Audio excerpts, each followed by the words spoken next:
الحمدللہ رب العالمین والصلاة والسلام علی سید المرسلین اما بعد۔ ذی الحجہ کے ابتدائی 10 دن بہت زیادہ فضیلت والے دن ہیں، جیسا کہ نبی علیہ الصلاۃ والسلام فرماتے ہیں کہ اللہ تبارک و تعالیٰ کو نیک اعمال جتنے ان 10 دنوں میں محبوب ہوتے ہیں اتنے اور دنوں میں محبوب نہیں ہوتے۔ اس لیے ان 10 دنوں میں خصوصی طور پہ نیک اعمال کرنے کی کوشش کرنی چاہیے۔ ان نیک اعمال میں سے ایک عمل یہ ہے کہ تکبیریں کہی جائیں، اللہ کا ذکر کیا جائے۔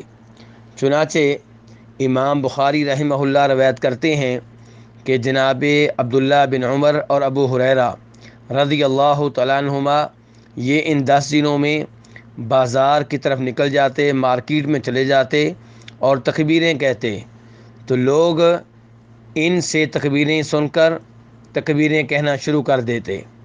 اس سے اندازہ لگایا جا سکتا ہے کہ ان 10 دنوں میں تکبیروں کا اہتمام کس قدر کرنا چاہیے۔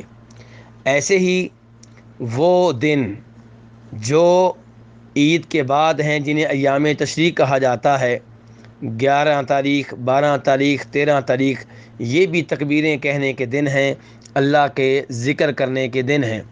اللہ تبارک و تعالیٰ نے ان ایام میں ذکر کرنے کی ترغیب دی ہے، اور خود نبی علیہ الصلاۃ والسلام نے بھی یہ بیان کیا ہے کہ ایام تشریق اللہ تعالیٰ کے ذکر کے دن ہیں۔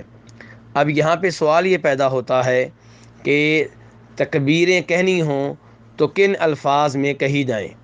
تو گزارش یہ ہے کہ اس معاملے میں نبی علیہ الصلاۃ والسلام سے کوئی ایسی حدیث نہیں ملتی جو صحیح سند سے ثابت ہو اور جس سے پتہ چلتا ہو کہ نبی علیہ الصلاۃ والسلام نے تکبیروں میں کون سے الفاظ کہے ہیں۔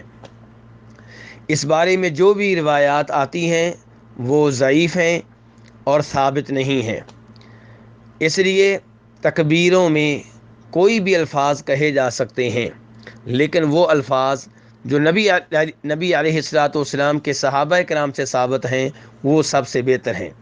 چنانچہ جناب عبداللہ ابن مسعود رضی اللہ تعالیٰ عنہ یہ کہا کرتے تھے، اللہ اکبر، اللہ اکبر، لا الہ الا اللہ، واللہ اکبر، اللہ اکبر وللہ الحمد۔